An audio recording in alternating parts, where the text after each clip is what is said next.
The CureCast is a non-profit fan-based podcast. Pretty Cure and related characters are produced by Toei Animation, Asahi Broadcast Corporation, and Marvelous AQL. Please support the official releases.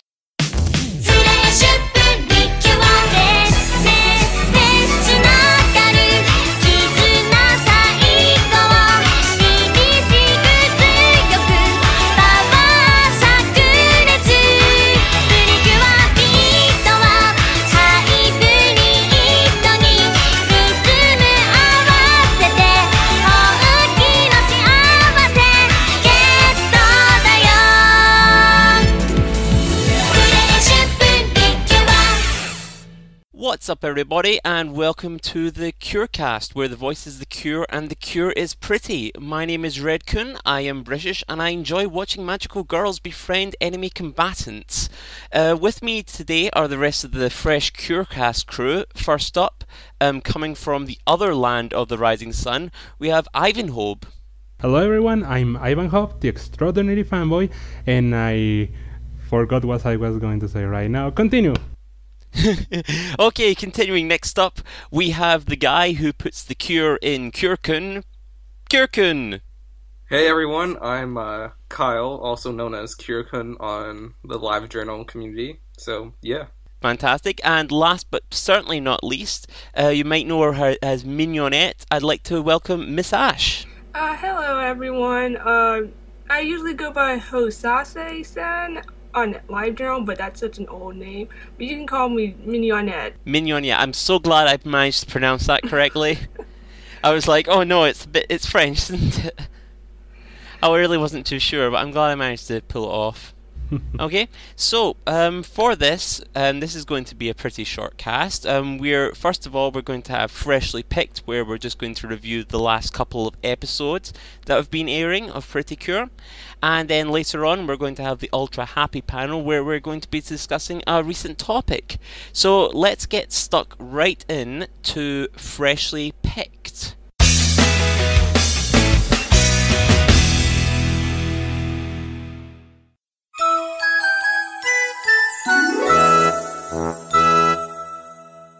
The last two episodes that aired were episode 9 and episode 10. Episode 9 was the compulsory we have to take care of the baby episode. Joe Akoda dumps Ai with the girls so he can go view a rare accessory, and hilarity ensues. Meanwhile, in an unrelated subplot, the soccer and the baseball teams are arguing about who gets to use the field for morning practice, because apparently those two different sports use the same field. Everybody, what did you think of the episode? Ivanhobe, would you like to go first? Sure, why not? So, episode 9. And to be honest, when it comes to Doki Doki, I'm still on the fence, because the show is still going through the, the introductory phase. I mean, that's usually the first 12 episodes, so I feel like the show has yet to really reach the status quo, to say something. So, this episode in particular, it's filler. It's definitely filler, but is something, I really feel that this is an episode that it was necessary. We were going to need this episode eventually just to properly introduce the character of Ai-chan. Though I do think that they did introduce her a bit late. Like, I was expecting her like 3 episodes ago. So right now it feels a little odd to just add her to the cast. As for the subplot, it was really silly. I actually enjoyed the Monsters of the Week. That is actually something I've been really liking about the series, the Monsters of the Week. They're incredibly silly to watch. They're not deep at all, but they're so fun. Yeah, and that's what I think. Yeah, I mean, the fight in this one was really kind of... The way that they did the fight scene at the end, where they took the monsters on, soccer and baseball, it was incredibly silly, but it was also really good, wasn't it? Yeah, it was really creative. Yeah. It was really, really good. And I like what you say about, this is kind of like the first episode where we see how Ai fits into it, because she's been showing up since the first episode, you know, in the opening credits. But this is the first one she's really had a chance to kind of see where we are, see what the cast is like with her in it. Yeah. The cast. And she's the power-up, apparently. The chiffon of the season.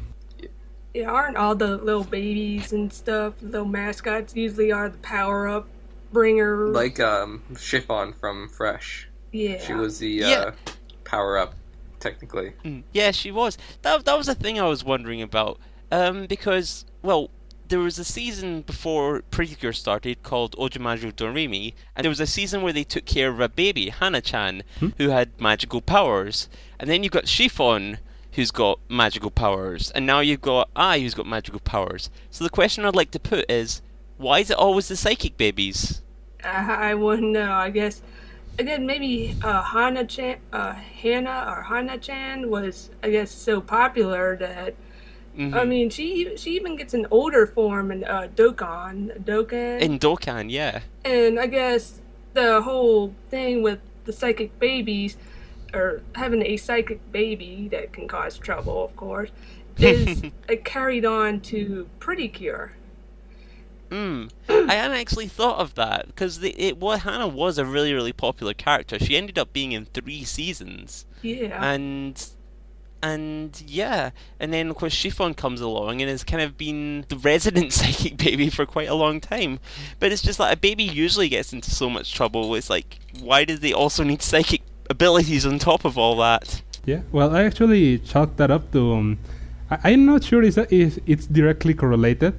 The whole deal with the babies with psychic powers, I think it's related to Cyborg 009, an old anime and manga. Because they have a character in there who was a baby with psychic powers. I don't know if it's related, but I can see it. I hadn't actually thought of that, because Cyborg 009 was a really, really popular manga. Wasn't it an Ishinomori manga? Yes, it's an Ishinomori manga and had an anime adaptation like 10 years ago. Yeah. So yeah, and that's had a huge that was huge and just had such a huge effect on Japanese pop culture at the time. So maybe that would be a bit bigger influence on it since then. Though Cyborg 009 is a bit darker than Pretty Cure is. Yeah, I think it's totally. Cyborg 001. Yes, that's the baby. Okay. Moving on. Kyle, what did you think of episode 9? Well, like you said before, it's the episode where like you need to introduce the new baby character, and of course she's gonna get into trouble. But also like the fairies had a bit of, well, I wouldn't say character development, but they got more screen time than they had in any previous episodes before. So I'd like that. But I'd say that Ai-chan right now, she's a bit annoying to me. Because she can't really do anything, and I'm waiting until she actually helps out, which apparently might be in the new episode that's coming out. She sort of helps out at the end of this episode, but it's really just my head glows and then you all move super fast kind of thing. Yeah, that's just one of her random powers, I guess. And Chiffon powers. Yeah. We should just call them Chiffon powers because it's just your head glows. Good things happen. And the thing with, like, the popularity of baby characters in, like, well, concerning Precure's a series aimed at little girls, it might be more of the, they want to market towards, like, I know it's popular for little girls to, like, play house and everything and take care of a baby, so that might be one of the reasons why the baby characters are so popular always. I'm fine with baby characters and such like that. I'm just like, here, Cindy, you don't want to take care of a regular baby, you want to take care of a psychic baby. Yeah, buy it. The ideal family unit, psychic baby. Well, it's also because Precure's a magical girl show, so they have to justify the reason as to why the baby character's in the show in the first place. Yeah. I like what you said about the fairies, and I think this is the most screen time the fairies have had in quite a while. They got separated for a little bit in, was it episode 7, was it? Yeah. But this is the first time where they've actually had a bit where it's just them, the focus is totally on them. And I'd like to see more from their personalities, to be honest, because right now it's kind of hard to tell them apart. Yeah. Am I the only one who feels that? Yeah. No, I feel that way too. And we need more baby. I mean, Davi is cool because, she's a character on her own right because she's also Makoto's manager. Lance reminds me of, what's her name from Heartcatch Precure? The yellow one from Potpourri? Itsuki? Or No, the fairy, the yellow fairy from yeah, that Heart- was Potpourri. Potpourri. Potpourri. Yeah, she reminds me a lot of Potpourri from that. Not just in looks, but in personality as well. The other two, I really interchangeable. I found. Yeah, I'm still trying to actually. figure out their genders. Yeah, I think I don't think fairies really have genders. no, they do. In this show, they do. Lance is supposed to be male. Yeah, I know that Oh, for sure. okay. yeah, and And Charlotte's a then- of course, girl. Dobby is supposed to be a girl. A girl, yeah. And then Raquel, actually, I think is a boy because it was mentioned in one of the latest episodes. At least that's how it was subtitled. I'm not sure. Gender's a weird thing with the Japanese language, though, because they don't have a lot of gender pronouns. So, yeah, and even the kind of gendered first-person pronouns are there's a bit of a grey area in there.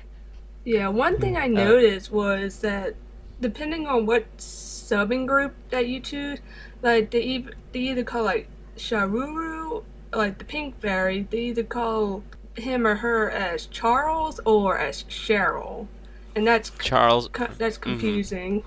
Yeah, because one's male and one's female. Yeah, I can see that. I think it's supposed to be Cheryl. It seems like yeah. I'm pretty sure it's supposed to be Charles because of the reference to the deck of cards and everything.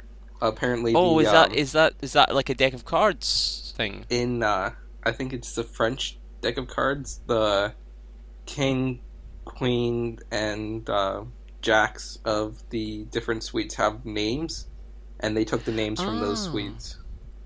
Oh, that's really interesting. Oh, yeah, that it's so would make cool. a lot of sense. That would make a lot of sense because they really have a lot of good theme naming going on in this season. Yeah, I'm gonna have to look that up now afterwards. So maybe it is Charles then. Okay. So last up, I mean Ash. What did you think of? I episode think 9? it was a cute episode. It I was like before I watched it, was kind of weird. Like, oh, it looks like a filler. Like, is it skippable? And like people say, like, no, don't skip it. You're not allowed to skip it. So I mean, I gave it a watch, and like it was a cute little filler. I mean, it kind of like showed more of what Ai-chan can do, and basically, she's a psychic baby. Like, here's her causing havoc. But I also liked the battle where it was like the soccer selfish guy and the baseball, and then the Cures had to like fight against them using like baseball moves. Yeah, and whatnot. using baseball and soccer. Yeah. And of course, That was it reminded me a lot of like the DX3 movie where they like get put into the game world. oh yeah. And so they have to do like baseball and whack-a-mole and all that kind of stuff. I really liked that part from the DX3 movie. That might have been my favorite part. It was my favorite part as well. So I was really happy to see this redone again, even though it was a little bit goofy. Yeah. yeah. I think we were all kind of agreed that it was a bit of filler, but there's nothing inherently wrong with filler. It's good filler. Yeah. No, It's especially- good filler. Yeah, especially since Doki Doki's been really hard on the story, especially in the first 10 episodes so far. I'd like to see more story from them, but I don't mind a filler every so often, just to Yeah, kind of true. re-establish the status quo, as you were saying. Alright then, we'll move on to episode 10 then. Episode 10 is a Rika-focused episode. When Makoto transfers into Mana and Rika's school, Rika begins to fear that her friendship with Mana is being threatened with Makoto's presence. Meanwhile, in a completely unrelated subplot, the head of Makoto's personal fan club really wants to be her personal friend. What did you think of the episode? We'll start from the opposite this time. So, Ash, what did you think of episode 10? I think it was an alright episode. Like, it showed more of like Rika's personality, and like she really cares for Mana. And like when you see Makoto come like transfer to school, and then like Mana has to help Makoto like ease into the school life, and then Rika, I mean, I could understand where Rika is coming from because, yeah, I've been there, done that. And the thing is, like, the battle was alright, but I think it would have been cooler if Rika was the one that gave the death blow or the love Yeah, blow. I could not agree with you more in that. I mean, a problem that I personally have had with Doki Doki is that there always seems to be this kind of disconnect between the fight scenes and what's happening with the rest of the plot.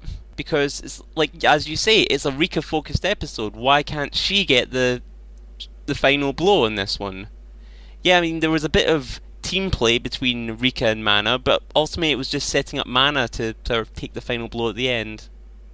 Yeah, and like it was kind of weird that Rika transformed first, and then like Alex was just sitting there, and like until Makoto and Mana came up to them, and then they all three of them transformed. I thought that was very weird, and I don't know. Yeah, I do agree. I was not a fan personally of that fight scene.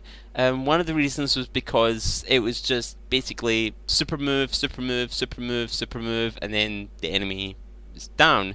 But also, there was just so much more they could have done to sort of tie the fight scene into the rest of the plot. For example, what would have happened if, say, Cure Heart and Cure Sword had shown up, and then they worked really well together as a team, battling against the monster, and that seems to confirm Rika's fears that, oh my god, these two guys are working really well together. It's kind of pushing me out of the way. Yeah. Then, of course, Pure Diamond steps in to save the day and such. They could have done so much more to kind of just tie it all in, because the battle shouldn't be just an afterthought, it should be part of the plot as a whole. It should be the climax of the plot, shouldn't it?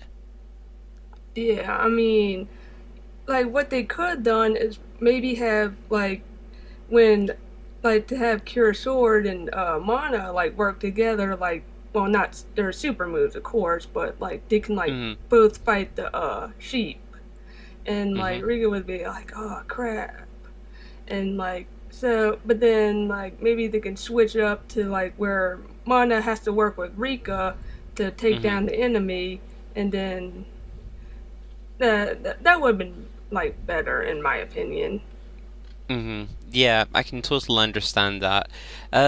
So what about you, Curekun? What did you think of episode 10? It was nice to see that Rika got character development and focus on this episode. I have to agree with the battle about how she should have been the one to purify the selfish at the end. And the super move after super move did remind me of Smile, and that was one of the main things I hated about Smile, was that they, in the fight, there was no actual fighting. It was super move after super move, and then it was usually Cure Happy, thank you, who finished off the Kanbei at the end. And this is kind of what Doki Doki is shaping up to be, with Heart finishing the Selfish episode after episode after episode.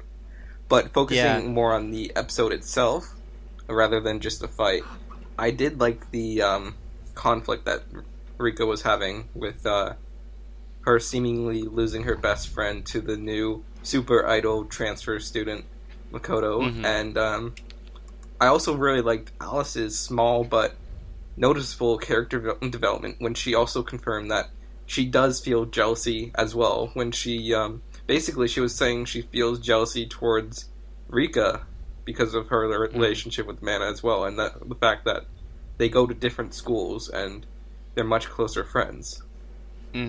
Yeah, I really did like how the conflict with Rika wasn't overblown or anything, because I think a lesser show would have kind of had her do some kind of zany scheme to try and get in the middle of Mana and Makoto, but Rika just kind of internalizes it instead, just keeps it to herself. And that's partially to do with what her character is. She's supposed to be the most mature out of the group. She really does show it. She is like my favourite character in that. I thought Cure Sword was going to be my favourite character in it, but Rika's sort of taking the crown on that one. What did the rest of you guys think? Oh, right now my favorite cures are Sword and Rosetta, but I'm open for yeah, like at first I didn't really like Cure Diamond, like, cause Rika is kind of like, I thought she would have been like a wet blanket, like, oh, no fun allowed. Whenever, and like, but then again, like, I'm starting to like her down to earthness, like, oh man, I can't believe this is happening, and then she kind of like freaks out. Yeah, she's kind of like the Rin of the group, isn't she? Yeah. From Yes. She's kind of a little bit less sarcasm. I can't say anything on that because I haven't seen Yes. Oh, okay. No, Rin was the kind. If Nozomi, the main character of Yes, was the kind of yeah, let's do it. Rin was the voice next to her going, "Are you crazy? You've never done that before in your life. Can you look at this realistically?" Okay, I get it now. Mm-hmm.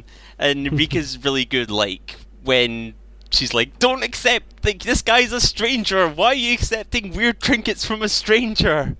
Yeah, that's kind of realistic to like how real fans would probably act like when like, oh, I got this little trinket from this weird stranger guy, and then like, no, you don't take stuff from strangers. You're crazy. You never do that. Yeah. What about you, Ivan? Do you feel the same way about Rika, or you have another favorite character? About Rika, well, so far I'm not really into Rika or Alice right now. It's kind of weird. I guess they just need more development or screen time.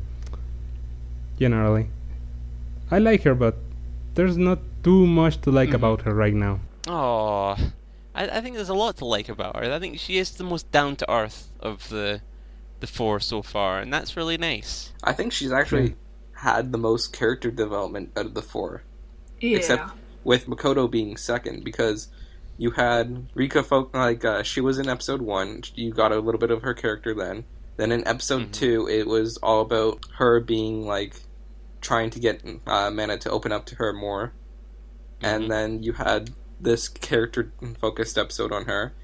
So other than Makoto, the other two haven't really seemed to have had that much character development. Like, Alice has had the least amount of character development out of all of them, I would say.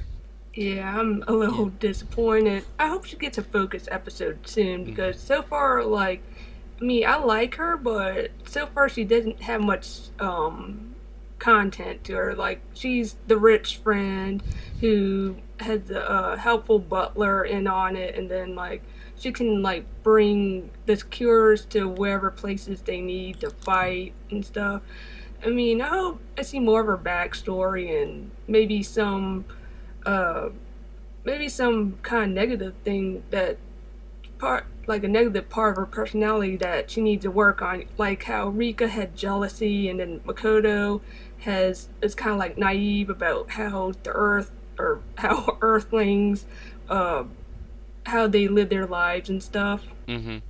Yeah, I mean, they've kind of hinted at kind of a dark side for Alice, because, I mean, the episode where she becomes a cure in the first time, they focus on, she learned all these martial arts, but she became horrified by herself because she thought she was going too far. Like, see some going more into that would be good.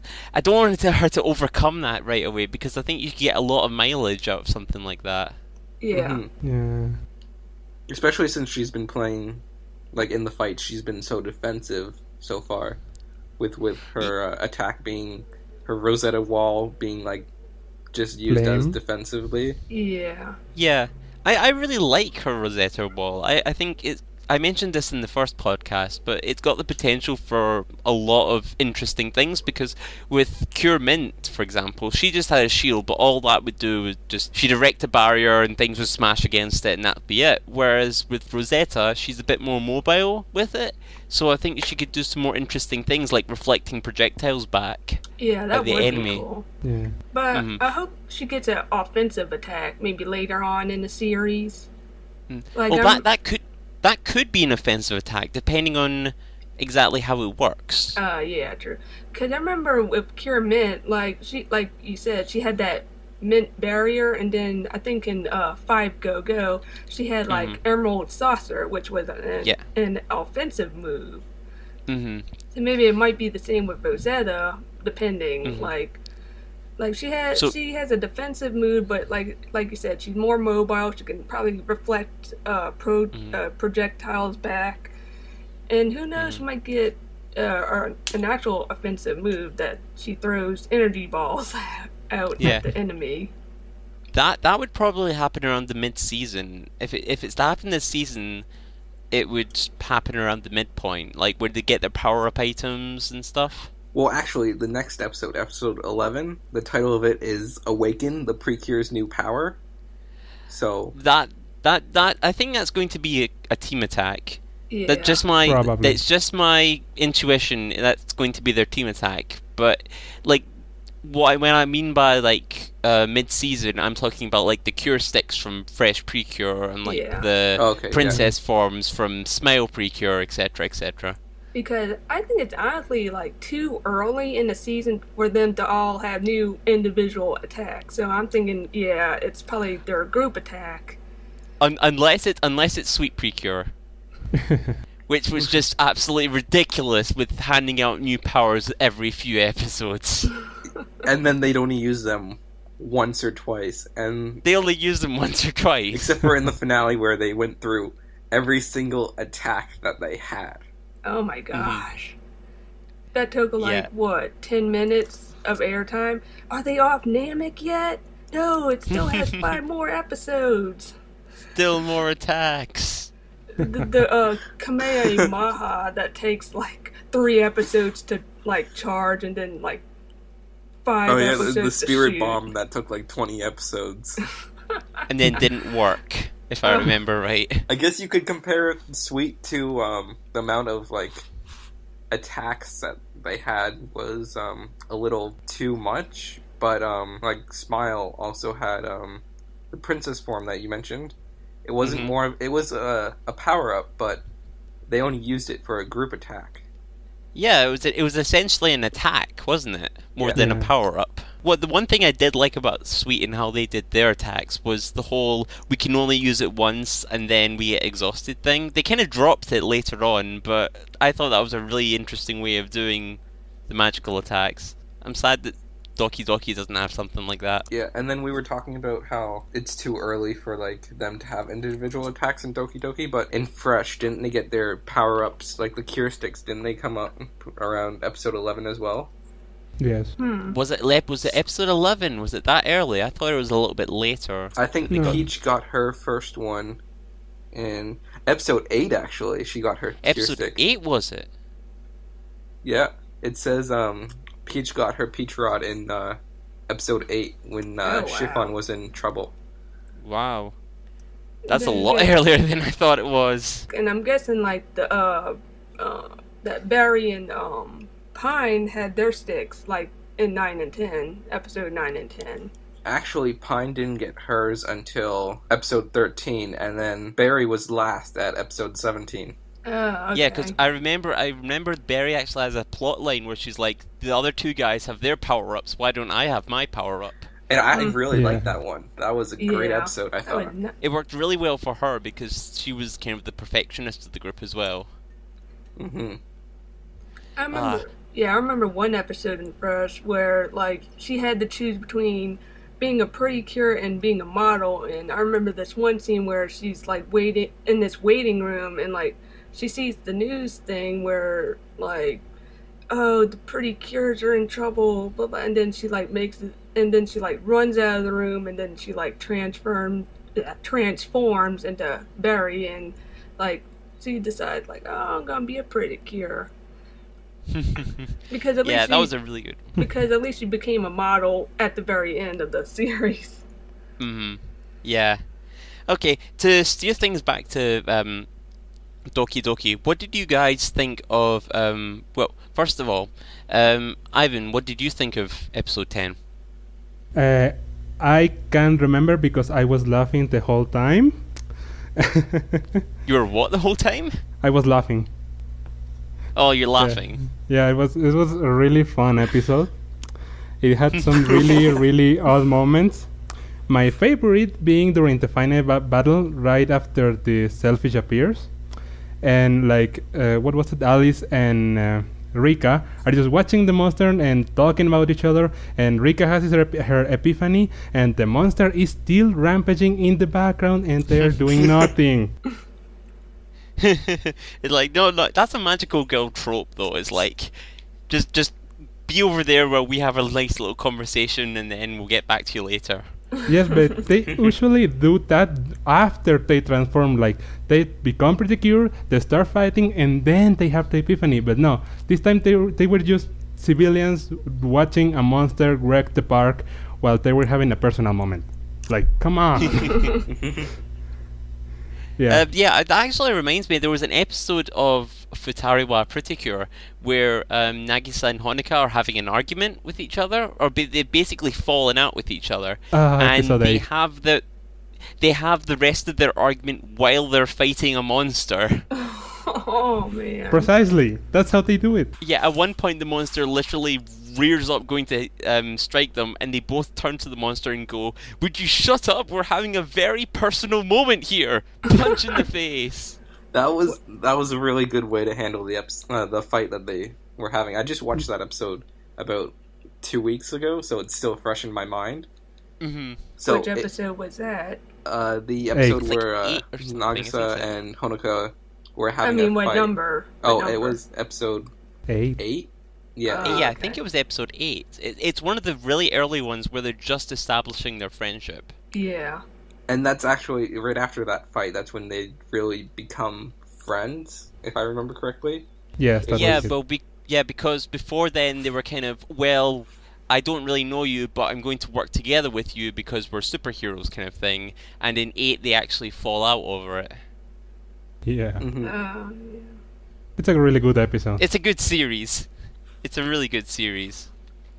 Okay, so to go back to Doki Doki again, we got quite a bit of Makoto and Davi in the episode as well. What do you think of those two? Like the combination of them? Well, honestly, I think they work alright with each other because, like, it seems like Dabi is, like, what comes up is, like, Dabi would say what Makoto's thinking. And, like, Makoto's, like, all flustered and, like, oh, don't say that yet. And basically, Dabi is kind of, like, helping Makoto express her feelings to the others.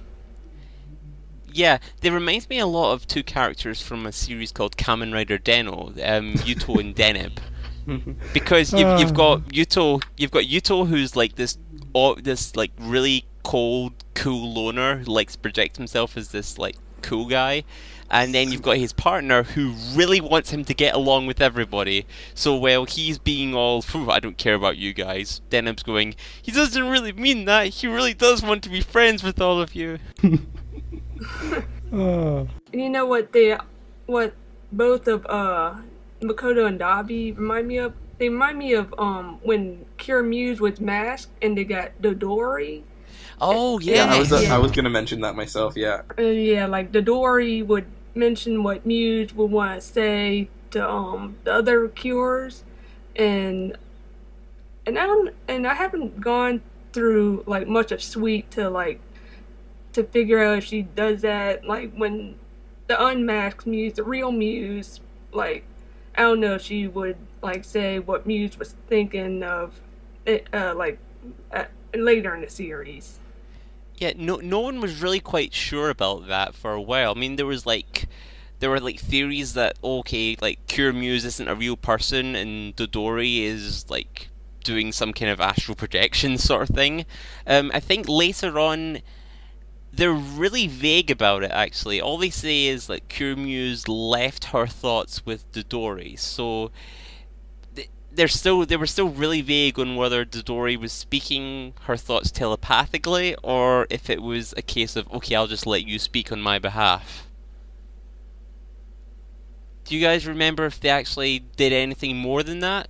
I think after Akko was revealed to be Muse, I think Dodori stopped speaking for her, which I didn't really like that much, considering like Dodori would always say what Muse was thinking, and they still could have gone more with that. Mm-hmm. Yeah, it was still a really nice way of going about it. I really do like the sort of the interaction between the two of them. I think they make some really good partners. I would like to see more of Davi's adult form as well. Not that I don't like fairies, it's just that when Davi's in her adult form, she seems to get more character development. Yeah. Yeah, that's true. And I wonder if the other fairies, like, even though, like, they're, like, really young, they were born and then sent to Earth, I was wondering if they would have human forms, too, maybe at the very end of the season. I don't know. That would make a really good episode, I think. Yeah. Like, Davi teaches them how to attain a human form. Yeah, and maybe the way it would probably work is something like, oh, you can take a form, but it will only be for 2 minutes at a time, or they transform and they can't transform back, and so they have to come up with a way of, because they can't transform back, they can't transform into the phones, so they have to figure out a way to. That would be an interesting plot for an episode. That would be. I would like to see something like that. Plus, you know, the fan artists would absolutely love to see human forms of definitely the fairies. Yeah. I remember Candy turned into a human, like, at the very end of Smile. Royal Candy. Yeah. That was really unexpected for me.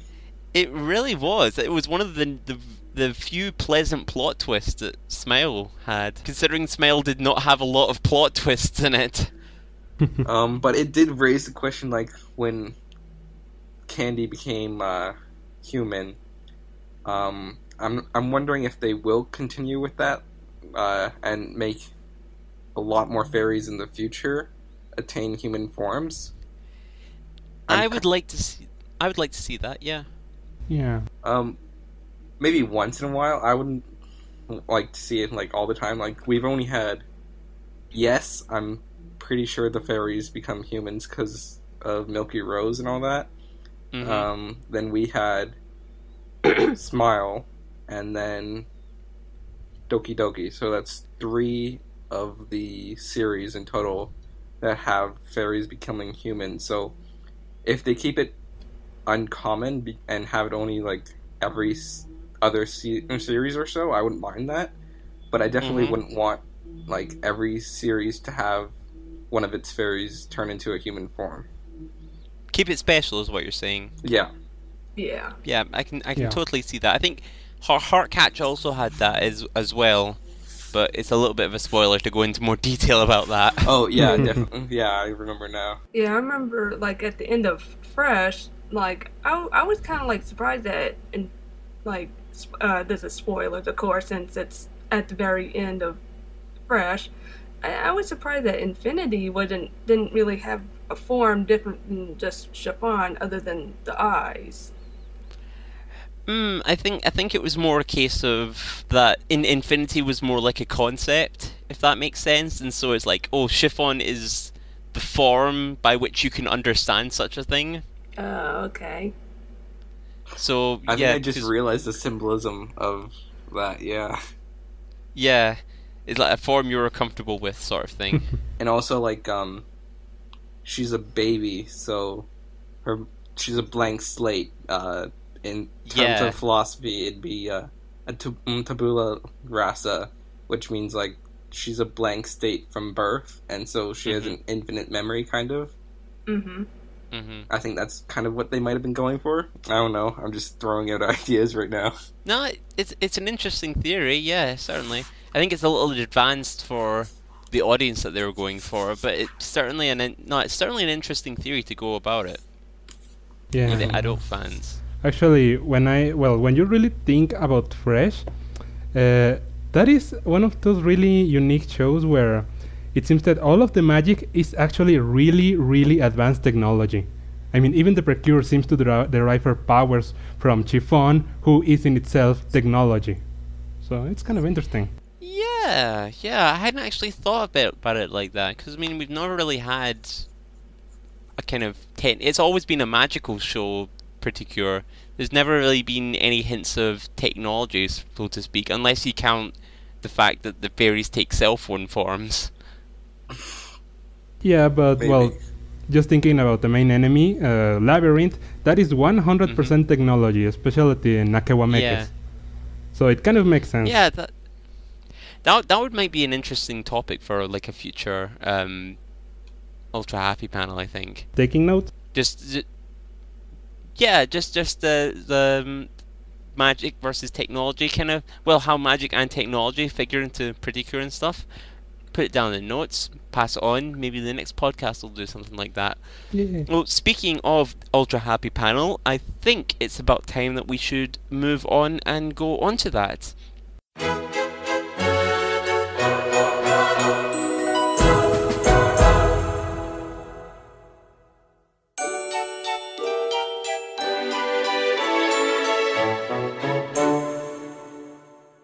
Right. In recent days, as you should all know, an image of the supposed fifth member of Doki Doki Precure emerged, with a searing red and yellow colour palette. Now, we're all pretty sure that this is a fake, but, extra Pretty Cure members aren't exactly a new thing. I mean, we've had Shiny Luminous, Cure Passion, Cure Sunshine, and more others. So, let's talk a bit about extra members in Pretty Cure, and also the what-ifs with this new member. Do you guys want there to be a fifth Doki Doki Precure, and if so, who should it be? Let's start with Ivanhobe. What did you think? Well, personally, I like extra characters, but in the case of Doki Doki, I sort of don't want it to be one, because I really like the 4-people team formula. So I'm really not looking forward to just add a fifth member. Because, well, even when you look at Cure's Ward, she perfectly fulfills the role of the outsider to the group, so they don't really need another one of those by adding a new member. Though I will say to that though, by the time, a new character usually shows up around the mid-season, and wouldn't Cure sort of become integrated into the group by that time? Probably yes, but she still has this independent air about her. Like the other three do give you an air that they are a main team of 3, since they are friends, but if you add a new Cure, that kind of takes the magic away from Cure's Ward. That's what I feel. Yeah. You want her to remain the outsider for the rest of the season, is what you're saying. Yes, the cool purple outsider, yes. Yes, that's where I do like her as the cool outsider. What about you, Curekun? What do you think? Would you like a fifth Doki Doki Precure? I'm actually convinced that it is not fake, and I'm pretty sure it is real. Because, okay then. There was a recent image of keychains that are coming out, and they left a red heart keychain blank where the Cure should be. So that might be where this new fifth Cure is supposed to go in, like the toy catalogs and everything. But we'll have to wait until the actual catalogs come out before we get confirmation. That's true. The reason why I was saying that it was probably fake was because, well, for one thing, with rumors and stuff like that, you've always got to take it with a pinch of salt before the official confirmation. It's good to chat about it like we're doing right now, but as far as like confirming that it's happening, I don't want to do anything like that. Secondly, didn't you think the color scheme was a bit horrible? Yeah. I don't mind the yellow on red color scheme. It's she does look mostly red, but we only see like above her chest area. We don't really see much of her outfit, but I don't mind it. It looks okay. And fair point to you. The color scheme might be a little off as well, because I remember before Smile Precure came out, there was a picture of some merchandise where the colors looked all weird. But because that was a piece of merchandise, and that was just the way that the colours had been printed, and the actual colours that were in the show were much different and much more pleasing to the eye. So it could just be that if this is the official fifth Doki Doki Precure, then it's the red on yellow is going to look a bit nicer. Yeah. And talking about if like she'll take the place of Makoto as like the outsider, I don't really see that happening. I see it more as Makoto's already more integrated than this new one will ever be, because she's been there since the first, like almost the first episode. She's been in the human world. she's gotten used to some things. She still has troubles with like cooking and getting used to school and everything. But by the time this new one will roll around, she'll be too integrated to call her a lone soldier. Like, you already see her. She wanted to work with the other Cures from the very beginning. It was shown that she just didn't want to, like, she didn't want to let her feelings get the better of her, or something like that. But, I don't mind having an additional Cure. In fact, it's a good plot, like, something to further the plot further. I like additional Cures, like, Sunshine and all that.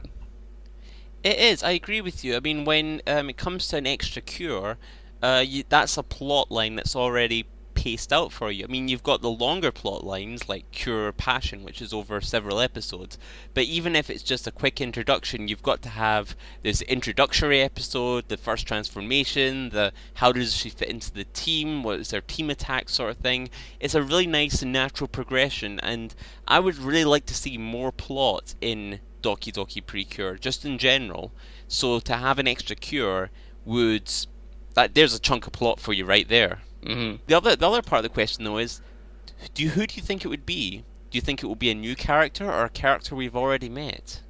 New character. I think it might be Ai-chan, actually.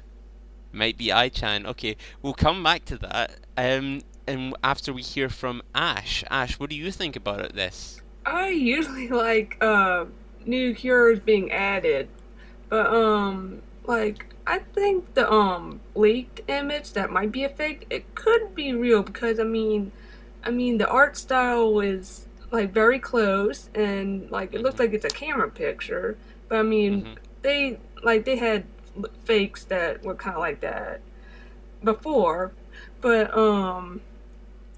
like how a fifth one would fit in, like maybe they could switch it up and like she wouldn't be such an outsider. Maybe she I honestly don't know, but like since I don't know, I kind of like the chemistry the four current ones have right now. Like they need to work that out. So you wouldn't want a fifth one in because you like the four as they are so far. You're basically agreeing with Ivanhobe. Yeah. Yeah, I can totally see that. I mean, the four do work well together, and it's a nice number for them as well. Me personally, I do think that the image is a bit of a fake. Just because I just take these things with a pinch of salt. Her hair also looks a bit like Cure March's hair, I think. So, or Cure Sun, I can't remember. It looks a bit like one of the Smile girls. So I was thinking, maybe someone photoshopped it from that. Cure Peace, almost. Cure Peace, almost. Yeah, exactly. But saying that, even if the image is real or not, as I said before, I would like to see a fifth Cure, just because I think it would be a nice, good chunk of plot development. And I actually agree a lot with you that Curekun, that I would like it to be I would like to see a plot line where sort of I grows up to be the fifth Cure.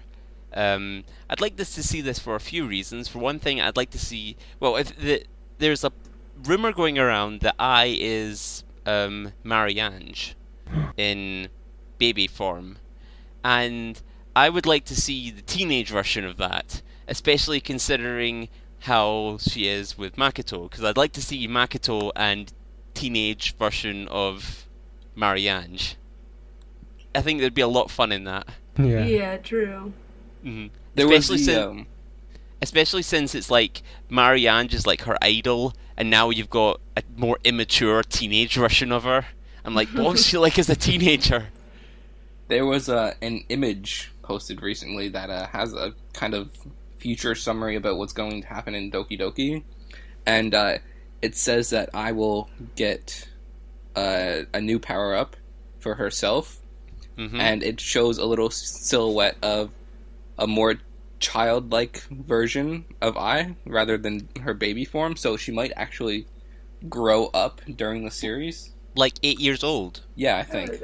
Yeah, that Yeah. would be pretty cool. Like every few episodes, she'll, I don't know, maybe kind of grow up a bit until she, like, at the very last stage, she'll, like, get this one last power up, and then bam, she's the queen of the Trump Kingdom Trump that was Kingdom again. hiding out.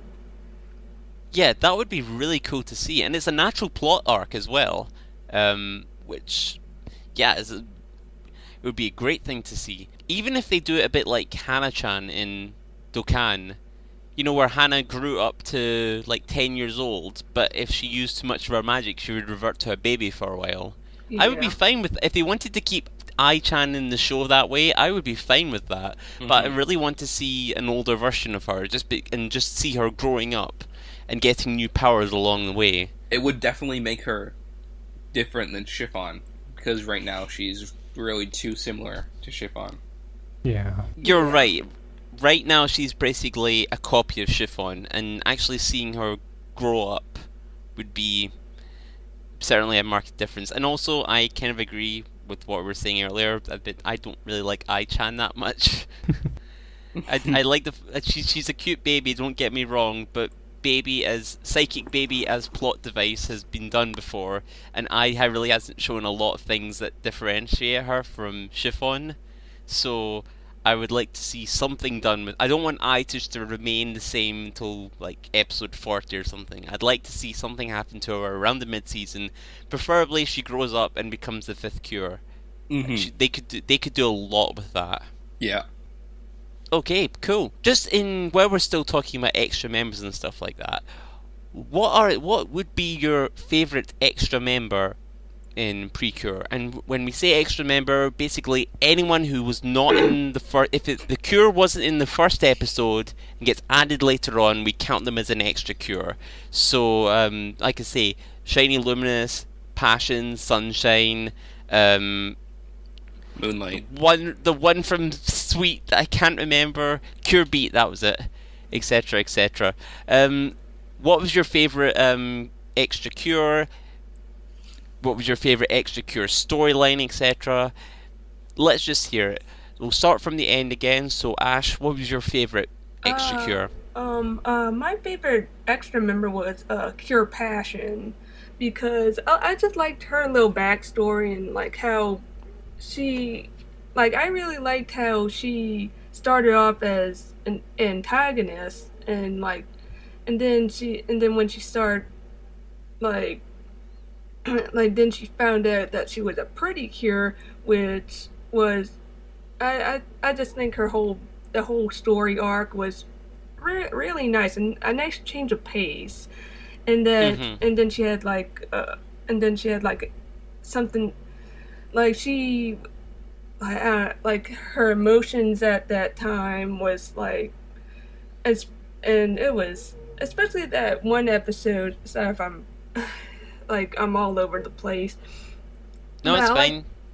And I like that one episode where like she and Love go at each other, and then like and then right when they were gonna shut her down, like she turns into Cure Passion, and then like she's saying, "Oh man, what's going on?" And then she like walks up because she doesn't know what the heck is going on, and like it takes a little while for her to process it, and then even more time to integrate with Love and her friends. Yeah, part of what I really liked about her is that the storyline didn't stop with her becoming Passion. Instead, it continues on. How does she change as a person from that? How does she sort of develop from not just becoming Passion, but becoming a normal sort of human being, quote unquote? And how does she deal with her previous life and what she's done in the past? You know, they didn't just stop with the redemption, they continued on with that, and I thought that was really well done. Yeah, and I know like in the series, like when she was Eos, or like I remember she didn't have those highlights in her eyes, but like when the episode that she transforms into Passion, like she suddenly gains the eye shines, and I thought that was pretty cool. And there was a little nod to the animators there, because her eyes start as dull, and as the series continues, they not only gain the shine in them, as you've mentioned, but the color that they use for her eyes actually gets brighter. Yeah. And that's one of the reasons why I don't really like Cure Beat, because I think they kind of they took the whole heel face turn with Ellen or Siren or whatever, and like basically it's kind of like a similar rehash of Passion's storyline, because Cure Beat went through the same thing Passion did when she turned into a Pretty Cure, and basically that's one of the reasons why I don't really like Sweet. Like, they could have done something different with her.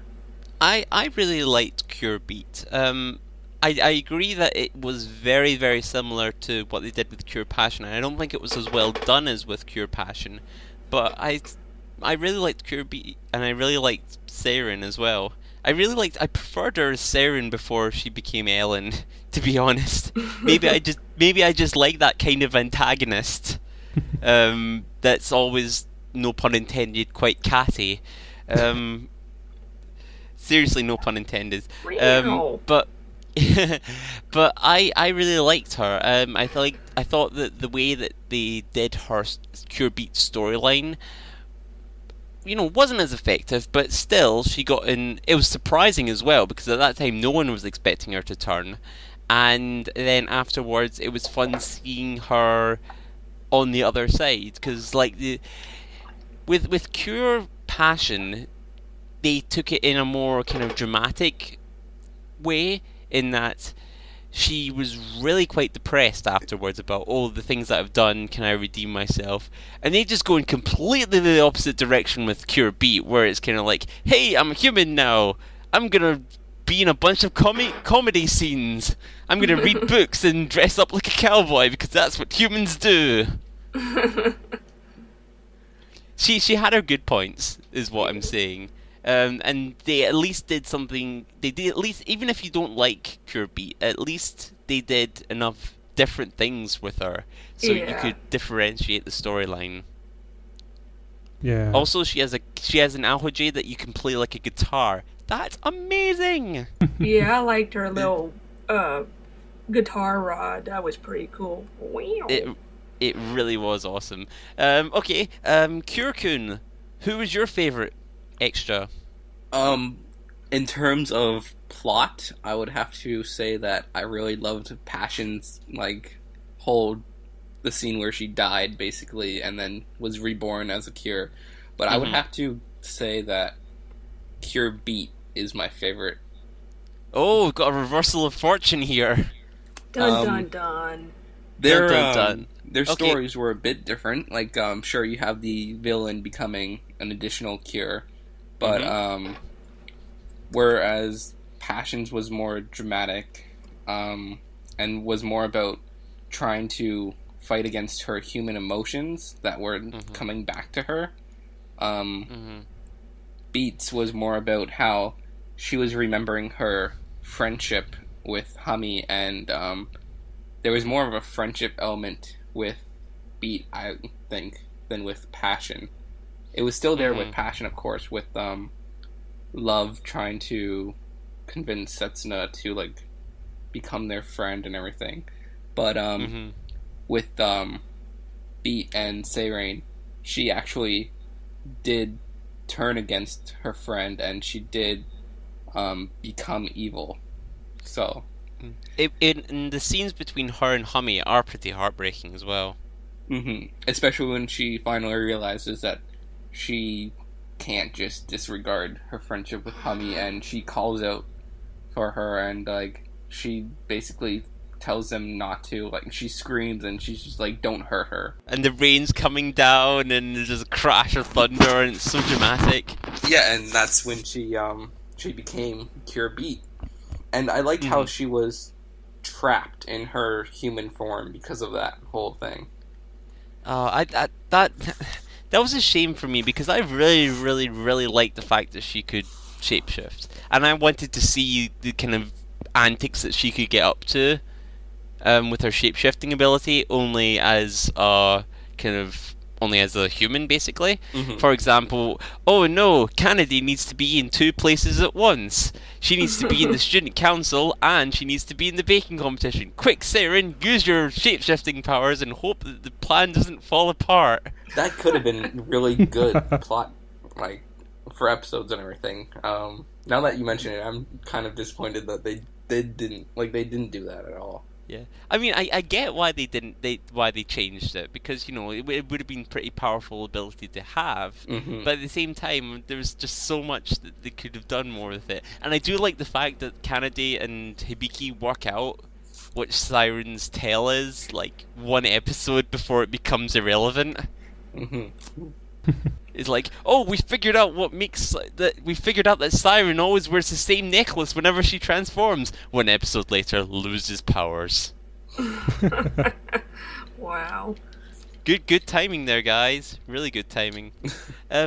Marvelous. But yeah, to get back to Cure Passion though, I think the thing with her is I always took it as meaning that she wasn't kind of rediscovering what she meant to be human. It was more like she was raised in a society where human emotion really wasn't there at all.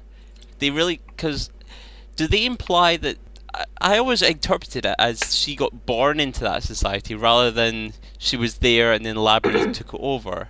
Of course, Labyrinth did take it over, but she was born after this happened. So she was born and raised to believe that everybody is selfish and everybody is looking out for their own self-interest, and you shouldn't trust anything that anyone says. And then love comes along and completely and utterly dismantles her worldview, which almost drives her to insanity at the same time. Yeah, they didn't really specify a time frame for when she was, like, if she was born into the world or if she was already a human when Mobius took over. It could have been either, yeah, certainly. Especially since there was, like, implication that she got manufactured and stuff as well. Yeah. So she could have been, like, just created whole cloth. Yeah. We'll never know. There's for the fanfics and such. But it was really and they really pull no punches with her either, because it's not a case of she rediscovers her human emotions and is like, oh, I've discovered what happiness is. It's more, I think I'm going insane. This girl is disproving my entire worldview. It's really, if you rewatch some of those episodes, it's really harsh what she goes through. And I think it just makes it even more affecting in the end when she changes. Okay, so Ivanhobe, you're last up. Who is your favourite extra cure? Okay, for starters, let me say this. I really, really, really, really like Shiny Luminous. She's like my favorite Precure character. Oh, Just fantastic. saying. Yes, I love Okay. her. That said, I actually really like Cure Passion as well. Like, as an extra character, I love Luminous, but as a Cure, I also really like Cure Passion. Yeah, so I'm kind of torn between those two. And now that you're talking about Cure Passion, let me throw you a bit of a trivia. Okay, go ahead. This last week I was, trapped inside my head thinking, and I came upon a realization that blew my mind. So recently, and by recently I mean the last 3 months, I've been watching this show called Kikaider, that you may be familiar with. And right now, I've heard of it. I'm in the final arc of Kikaider 01, the 2nd season. And I have come to believe that Cure Passion is based partially in the character of Bijinder. I don't know it well enough. Can you explain what that character is? Well, yeah, this might sound familiar. The character of Bijinder is an android who was built by the evil group of the series called Shadow. But it's a bit complicated. The point is she was built to destroy the main hero, 01. But 01, since he saw that she had potential to be good, installed a conscience circuit in her, so she had free will, and she had to choose between being good or being evil. And there, I haven't finished that arc, I'm halfway through, but there's a lot about the character of Bijinder that is incredibly similar to Passion. Even the fact that her main weapon is a red harp. Really? Is Seriously. it a red Oh, harp? Wow. Yes. Are you serious? It's a red harp. I'm trying to find this. Oh yeah, she does. Yeah. She uses a red harp. Wow, that's amazing. Okay, yeah. I mean, Cure Passion's storyline per se, it's not that original. But I mean, like, put it out there. Cure Passion's story isn't really that original. You know, you've Yeah. got the bad guy who's got a bit of, feeling, maybe turning good. Then the hero steps in to try and convince them to turn over, and then through fist fighting, they find their answer. But at the same time, it's a really, really well done version of that storyline. And that's the thing. I mean, whenever anyone says, "Oh, that's so cliche" or something, cliches are cliches for a reason. I mean, something doesn't have to be original as long as it's done really well. And Cure Passion her storyline was done really, really well, as evidenced by the fact that all of us have voted her as our favourite extra Cure. Yeah. Yeah, kind of. Though I will say Shiny Luminous is also amazing. Continuing from where Ivan left off, Mm-hmm. it's funny how we were talking about how Fresh is a series kind of based around technology, and then he mentioned that this character Bajinda from or Bajinder from Kikaider kind of like Passion's similar to her, and I kind of find it funny that Passion would almost be similar to a character that was built as an android and everything. Mm-hmm. Yeah. Because they really were. Well, they weren't androids specifically in Fresh Precure, but that was the end effect, wasn't it? Mm-hmm. Actually, if I can add something else that I was trying to get into. So the point I was trying to make is actually another thing I discovered about Fresh is that the transformation phrase, the change Precure beat up, is actually another reference to Kikaider, which is why I think that Cure Passion is based on Bijinder. Really? So what was the transformation phase in Kikaider? There were 3 variations. The original character, Jiro Kikaider, he shouted, "Change, switch on, 1, 2, 3." And then his successor, Kikaider 01, said, "Change Kikaider, 01." And finally, Bijinder says, "Change Bijinder," while doing a hand pose that is really similar to one of Cure Passion's. Actually. Oh, wow. Now, yeah, and also the switch on sounds similar to switch over as well, which was basically her transformation sequence. Yeah, I'd be interested to see who the writers were for this, because maybe it was a writer who either worked on Kikaider or just took heavy inspiration from Kikaider, because yeah, that's really interesting to hear about. Thanks for that trivia. Yeah, actually it's probably an inspiration thing because Kikaider is 40 years old. Yeah, well, there's that, but also some people have been working in Tokyo for a long time, so that's what I was just thinking. So, but yeah, you're probably right. Probably taking as inspiration. Yes, but if you ever have the chance to check it out, you should, because seriously, the Bijinder arc is one of the highlights of that show, and seriously, her character is really, really like Setsuna. Really, I mean. Oh, right. Do you have any advice on where our listeners can check out Kikaider if they're interested? Nothing legal, because the show is licensed on the US. You can get official DVDs on generationkikaida.com. Okay. They are a bit expensive, but they are worth it. Okay. Yes. And the other, so that's the official way to get them. All right then. So if you're interested in checking out Kikaider, we'll probably put a link or something in the description for this podcast, so you can click it and check it out afterwards. If you like Tokusatsu and you like Fresh Precure, maybe something you could check out. Yeah, do it. All right. Awesome. For myself, I mean, never actually got around to my favorite Cure. For me, I agree with all of you about Cure Passion, certainly, and I really did like Cure Beat as well. I do want to say stuff about Cure Muse though, because I won't say anything to really spoil what happens, but I really like Cure Muse's arc in Smile Precure. It works really well as kind of the dark, mysterious outsider, and I really like her costume as well. It seems like such a shallow reason to like a character, but I really, really like her black masked costume. I think it's really awesome, and she was one of my favorite parts of Sweet. in general. So yeah, like, for your sake, Ash, I'm not going to spoil what happens, but I just really like everything to do with her arc.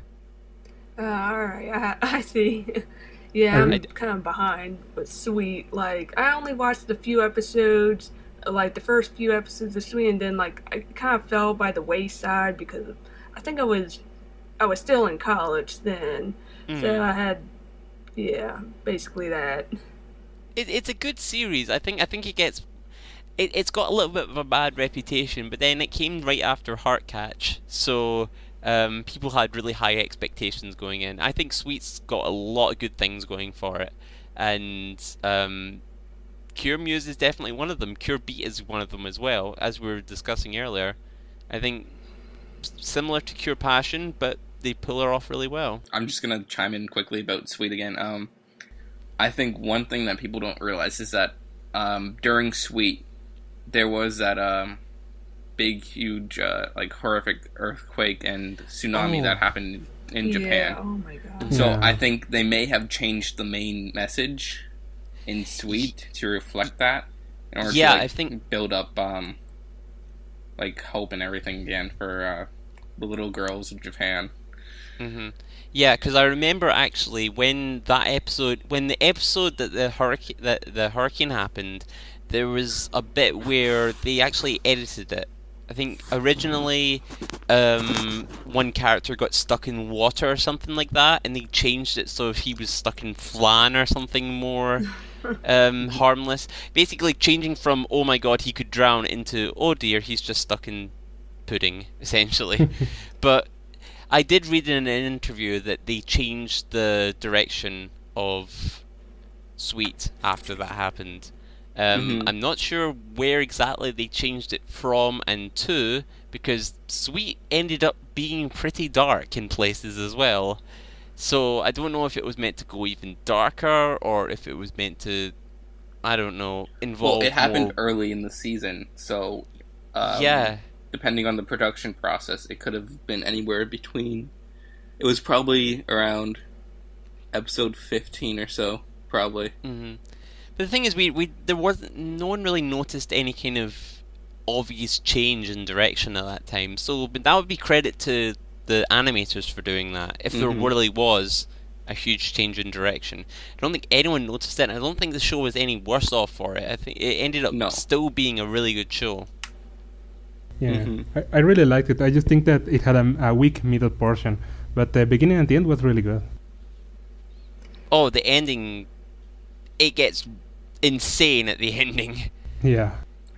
Speaking of the tsunami, like, I remember Madoka Magica, like, I think they were, like, when the earthquake happened, like, Madoka, it was near the very end of the series, but they had to move the last two episodes like a month later. And they postponed it a lot, Yeah, and they had to edit a little piece of this episode. Because it showed, like, the civilians, and, like, they're, like, huddled in this, like, in a safe place because it's storming outside in that episode. Yeah, I think it was a lot longer than just 1 month. I think it was like 2 months or something. I couldn't remember, but it was a while. It was an incredibly long time until the last 2 episodes aired. But then I remember there was a tweet from one of the producers who were basically saying, yeah, the hurricane sucks, but now we have 2 more months to actually finish the episode. Yay! Silver lining! It was a month, it was about a month and a half. A month and a half. I was watching Madoka at the time, so it felt so much longer. Especially since it was literally 2 episodes before the climactic end. Yeah, exactly. Yeah. That's why it felt so long. But yeah, that hurricane changed a lot of things, and I actually think that My personal opinion is that the events of the hurricane affected what Smile ended up being, because if you think about it, Smile was a very tame series, especially compared to Sweet. Nothing really that serious happened. It was very light-hearted, very comedic and such, and I actually think that was a direct result from the hurricane, because they didn't want to make something that would be really intense in the aftermath. And I think it's still affecting Doki Doki to an extent as well. I'm going to be interested to see what direction Doki Doki goes in, whether it's going to stay on the light-hearted path that Smile did, or if it's going to veer off a little bit more towards where Sweet was, where it's not super dark, but it's got serious tones and serious stakes behind it. But I think discussing Smile Pretty Cure is for another podcast, certainly. Yeah, we can go into Smile Pretty Cure on another podcast, certainly. Right now, I think it's a good time for us to draw to a close. So, first of all, I'd like to thank everybody who tuned in and has been watching us. I'd like to thank our panel today, Ivanhobe, Curekun, and Ash. Thank you very much to you three. You've been wonderful today. Thank you. I had fun. You're welcome. Oh, no problem at all.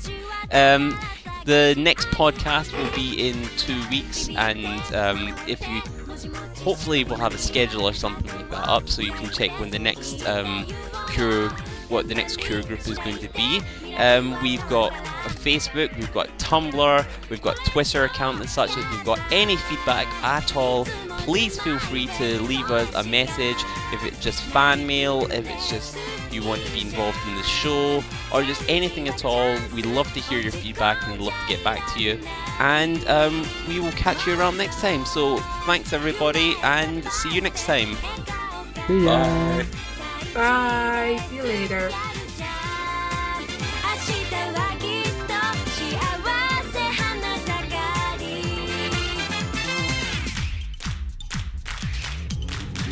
そしていつか循環中感謝が決め手ですじゃんじゃん永遠ずっと喜びてんこ盛り